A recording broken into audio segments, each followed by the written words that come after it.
Hey there, it's Colin from Glass Half Broken, and today we're going to talk about something very important to me, and that's attempting to remember a movie that I haven't seen in many, many years. Today, Weekend at Bernie's 2. Now, there's a link in the description for the first video of the Weekend at Bernie's saga, which I attempt to remember that late 80s classic. Well, now, it's going to fast forward a few years. Now, a quick recap.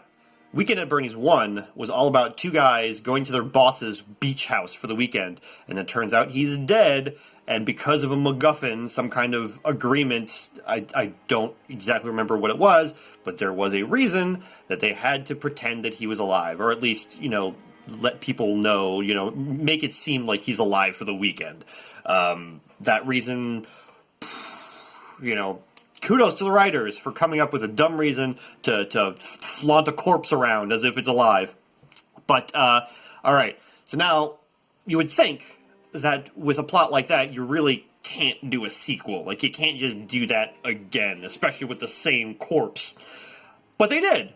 And they did it several years later. But, of course, they couldn't, within the mythos of the film, within the canon of Weekend at Bernie's, they couldn't very well have it take place several years later, or else it would just be a weird decaying zombie of a corpse.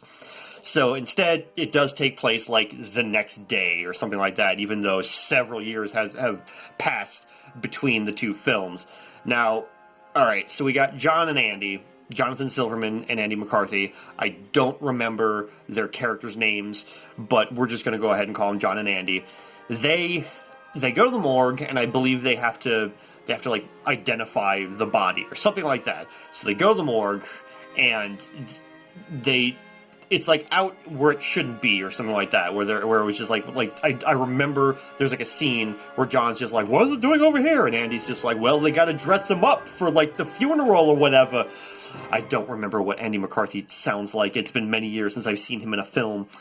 So then, at that point, we get a glimpse of two new characters, two new bumbling characters that aren't played by Jonathan Silverman and Andy McCarthy. They're played by two Jamaican guys.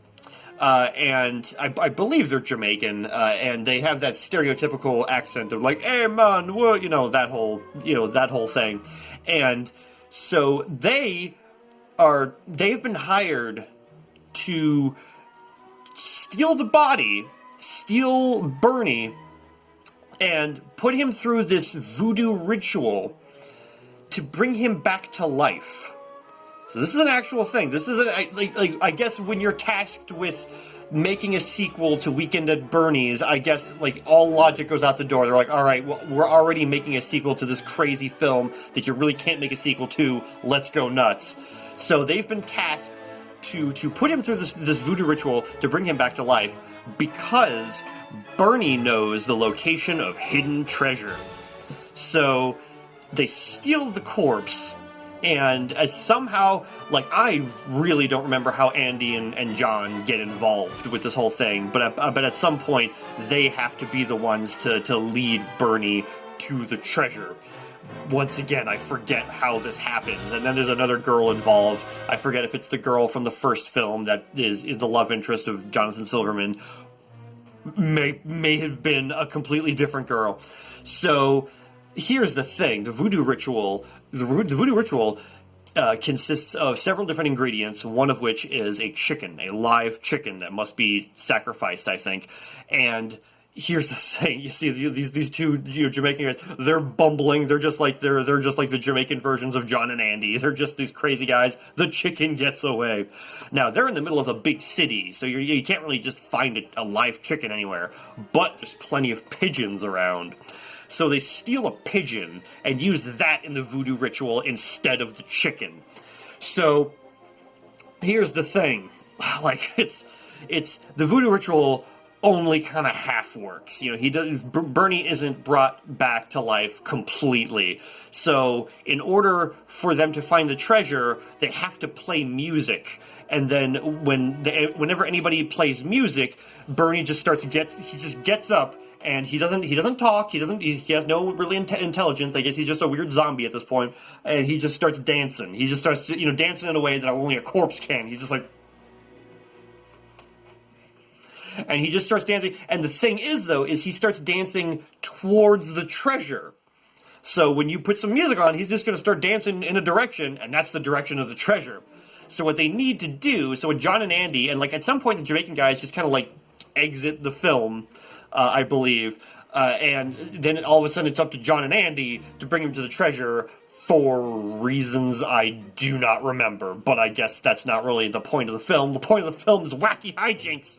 So at that point, they have to kind of bring Bernie in close proximity to the treasure, and then from there they can put on the music and he can just dance away and kind of get towards the treasure, and it turns out it's in the bottom of the ocean, or some large body of water. That's also a thing I don't really remember. I assume probably nothing too crazy, because, you know, they really can't, like, because they get just scuba gear, and they go under the water, and, like, they don't get, like, a submarine or anything crazy like that. So they get some scuba gear, and they put on the music, and I believe they have, like, if I remember correctly, I don't remember, I think they have a boombox, but they have a boombox in, like, this protective covering, so they can bring it underwater, and so they can play the music, and he's just kind of, like, dancing underwater, but now it's, like, slow motion. And so he finally gets to the treasure, and after that, nothing. Like, I don't remember what they do with the treasure. I don't remember if the treasure is stolen by whoever hired these two guys to go steal the corpse. I don't. That's completely gone. That's a part of my brain that doesn't exist anymore. Is what happens to the treasure in Weekend at Bernie's 2. That just is gone from my brain. So I do apologize, but I do remember that the two bumbling Jamaican guys get turned into goats. Yep, so because they screwed up, I mean, they did screw up, yeah, they got turned into goats by like a voodoo priestess lady. And unfortunately, you don't see it. I remember that as a kid, thinking like, oh, they should have shown her being like, bleh, or whatever. But they don't. There's just a scene of two goats, and then you can hear their voices on top of them going like, man, I can't believe we've been turned into goats because we messed up on this Bernie crazy wacky adventure. I believe that's the dialogue somewhere along those lines. Yeah, so that's pretty much Weekend at Bernie's 2. And once again, kudos to the writers for just throwing everything out, just being like, fuck it, let's go crazy. We have to make a Weekend at Bernie's 2. Let's make it memorable. Even if it's terrible, people are going to remember this. And unfortunately, not a lot of people remember the Weekend at Bernie's saga. And, you know, it really is making me kind of want to go back and watch one or both of these films. If any of them, probably the second one, just because, you know, gotta know what happens to that treasure. But, yeah. Alright. Well, that's it.